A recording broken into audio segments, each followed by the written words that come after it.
So in this video, we're going to talk about building trust on teams. I've done some other episodes on trust that I mentally refer to over and over again because trust comes up in so many conversations. But this is going to be a new angle that I'm looking forward to, and it's all coming up right now. Hi there, I'm Andrea Adams. This is the HR Hub. On the show, we get expert insight into anything related to HR. Please subscribe to the show or podcast to keep learning from my guests. Today, my guest is, again, Ila Edgar. When I thought about this topic, I thought about her because she has a podcast with Charles Feltman called Trust on Purpose. And because she was the one who got me thinking about this so much. Maybe it was, I don't know, like a year ago? Something like that? I think so. And she's also a coach and was a recruiter in a past life. So she's got lots of HR expertise. Hi, Ila. How are you? I'm good. I'm so happy to be here with you again today.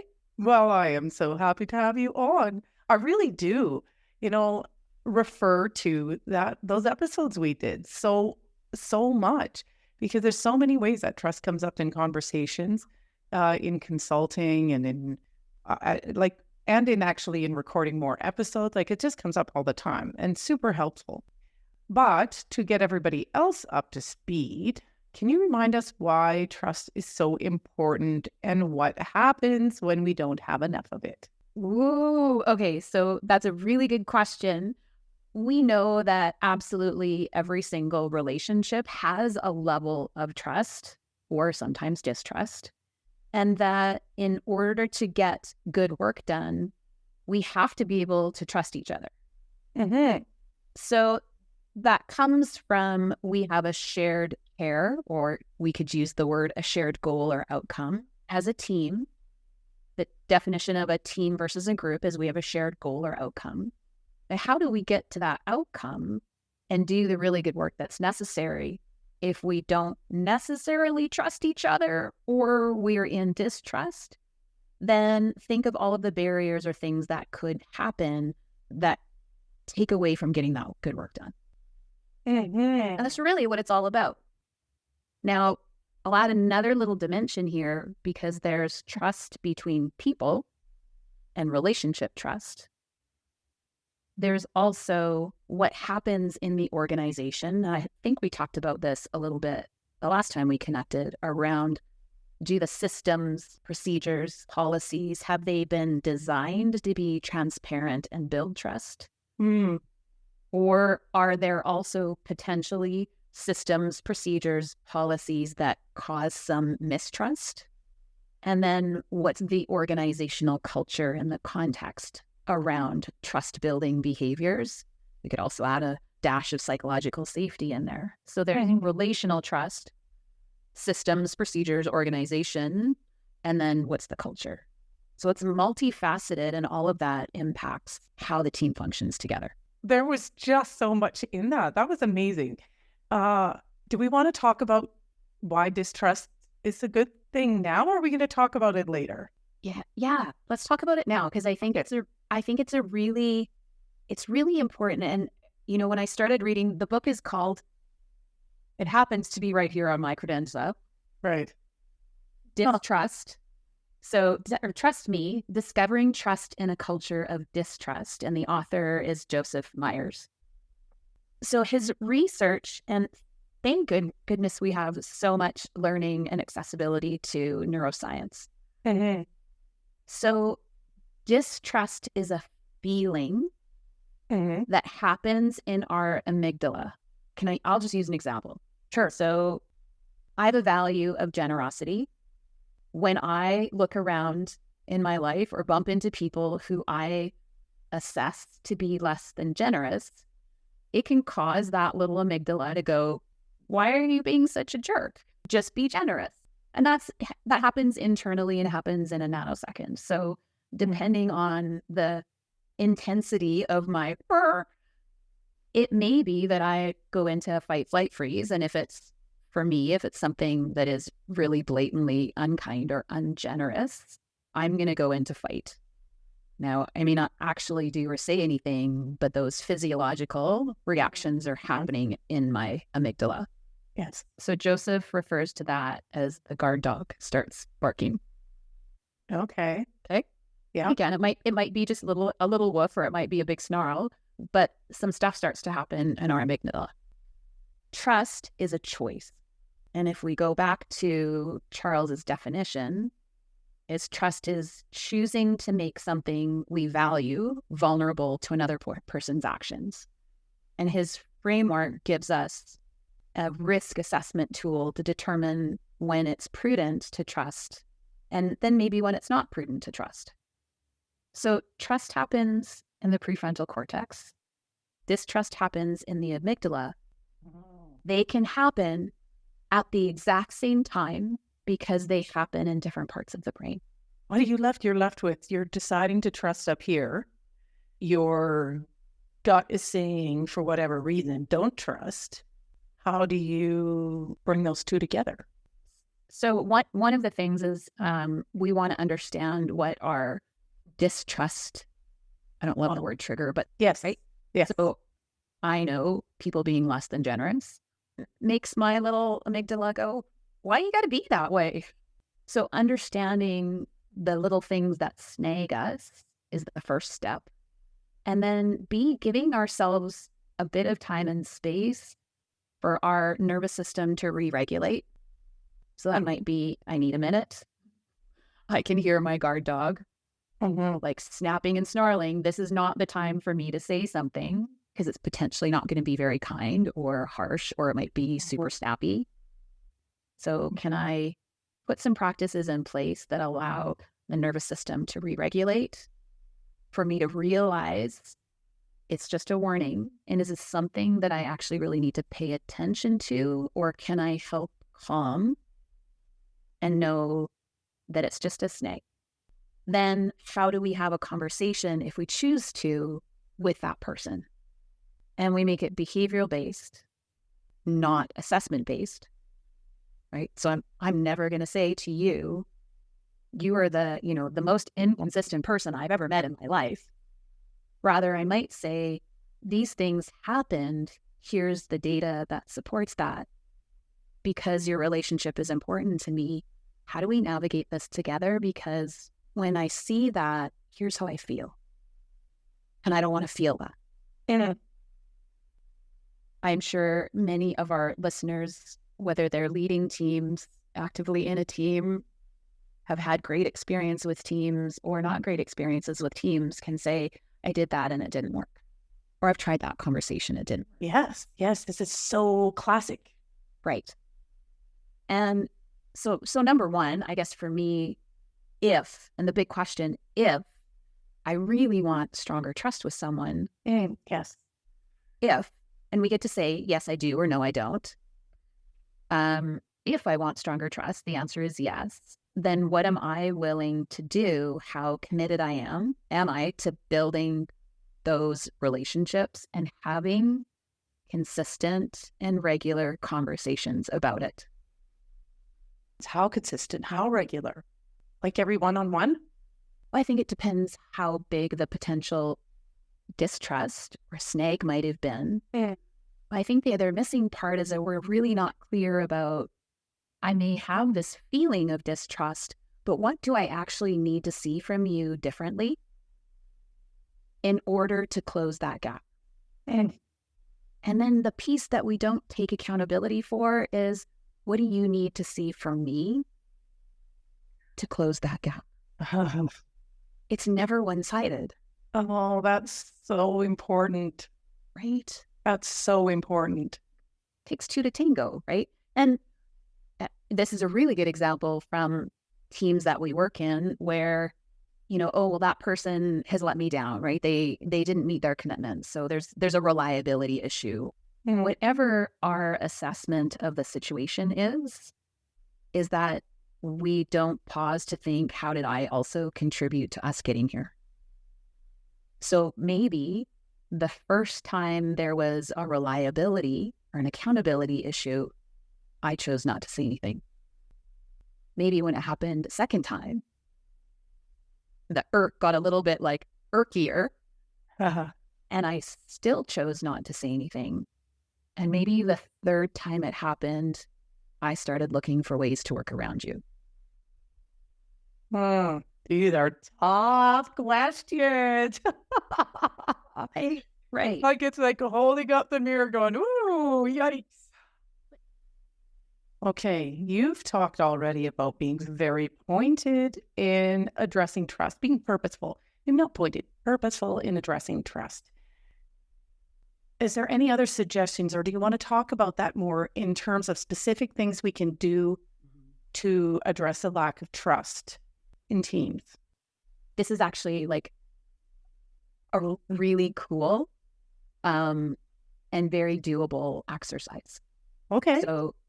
So Charles's model, again, based on the Thin Book of Trust, we have 4 domains that make up trust in our risk assessment tools: competence, sincerity, reliability, and care.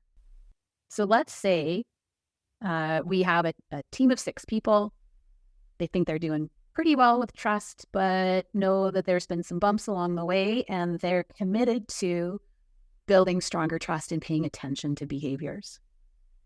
So my invitation would actually be for every single member of the team to talk about, in the quadrant of care, what does care look like when I'm on the receiving end of care? Then when you're on the receiving end of care, what does that look like for you? What do you need to see?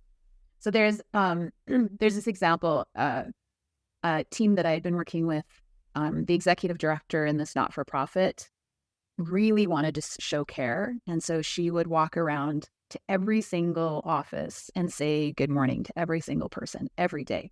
Little chit chat. How are you? Right? How are the kids? What did the dog do? Whatever. What plans have you got? That worked for 90% of her team. But there were a couple people where when she would come and stand in their door, they would go, hi, Dees. Yeah. Right? Please don't do the chitty chat. I've got work to do. I got deadlines to meet. And so without realizing, this ED was actually causing some distrust or some snags in their relationship, not seeing that people need care in different ways. There was something you said, like in somewhere at the beginning of that, whatever segment of conversation, where you talked about where you have a team that's interested in building trust. I feel like on a lot of teams, there's going to be 1 or 2 people who are like, this is so dumb. How do you build trust in those circumstances? Great question. One of my favorite things to do with teams, if it's working, find out why. Tell me more. I know. This is another good one, right? Of course. It's another good one. I think you and I have probably both worked with teams, interacted with teams where like, yeah, no, we're fine. We're good, right? We achieve our goals. We smash targets. We do this, we do that. Okay. How do you know that that's working? Well, your data tells you that, but what are you actually doing as a team that's allowing that to happen? And so when we see teams that are functioning relatively well or performing the way they should be, it's all, well, we don't need to work with them, right? They're good. Just let them go. Leave them be. But what if we took the time to actually figure out, as it relates to trust, we could break it down into the 4 domains. What does this team actually do that allows them to contribute that way? Because if we can pinpoint why, here's a couple of things that will happen. We can amplify it. But if we don't know what to amplify, you're not going to do anything. No, you're just going to keep doing what you're doing. Mm-hmm. The other thing is that we know that change is constant.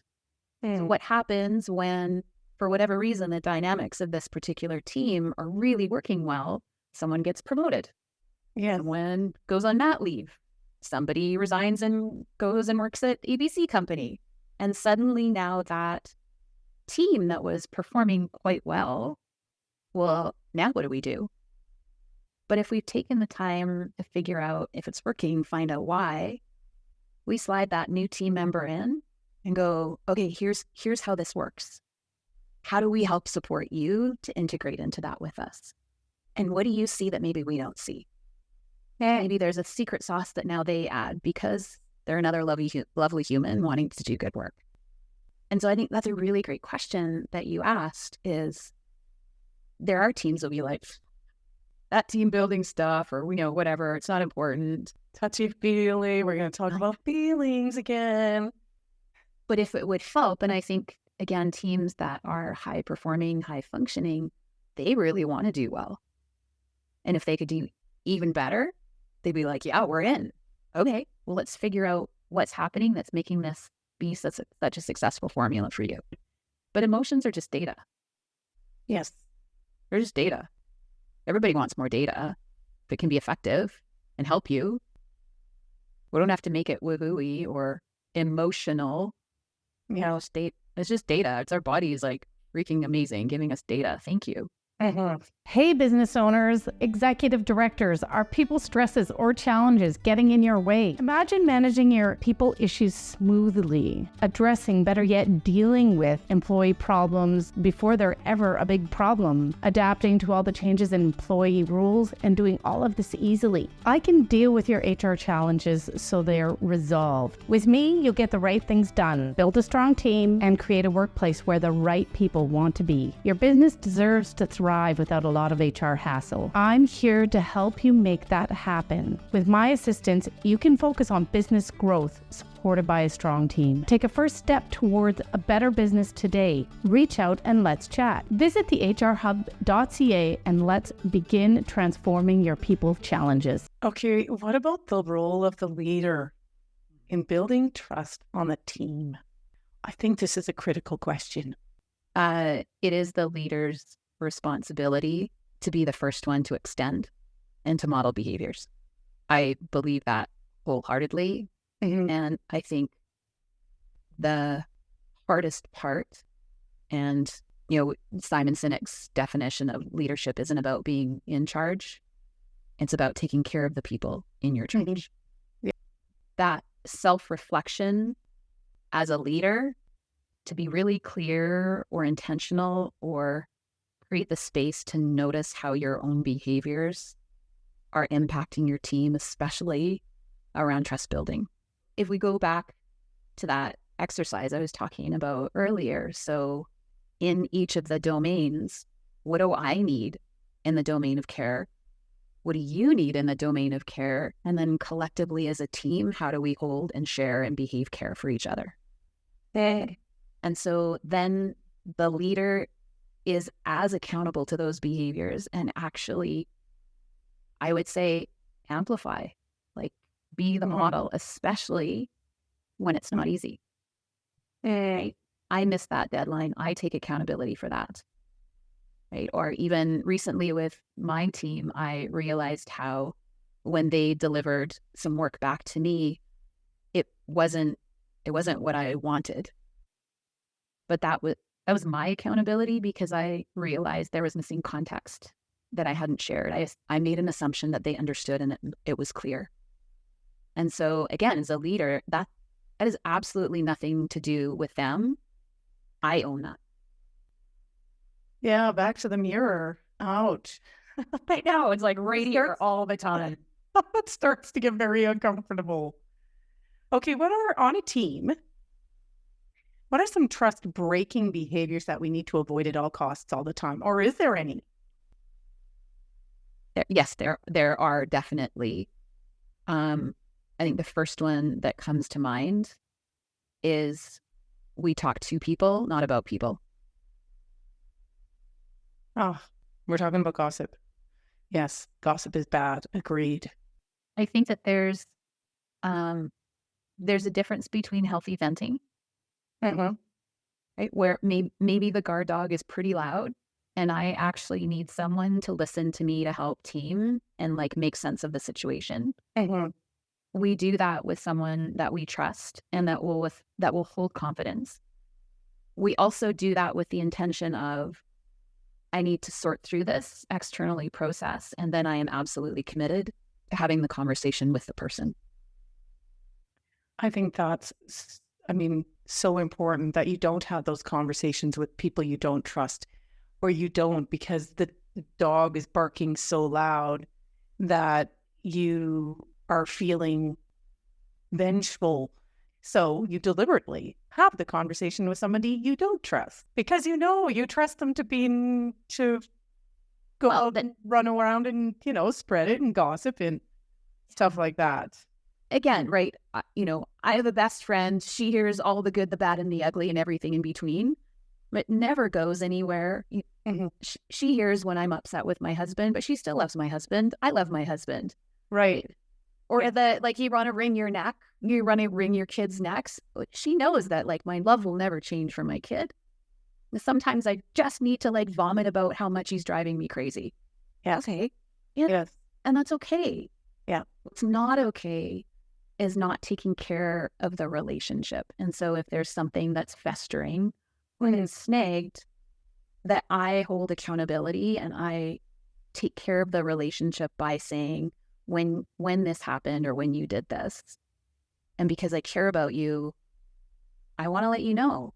You don't have to do anything about it. I just want to let you know. Or I do need you to do something about it.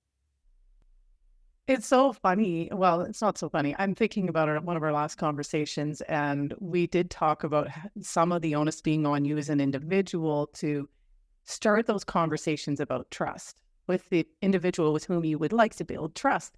But now you're taking it to a whole new level.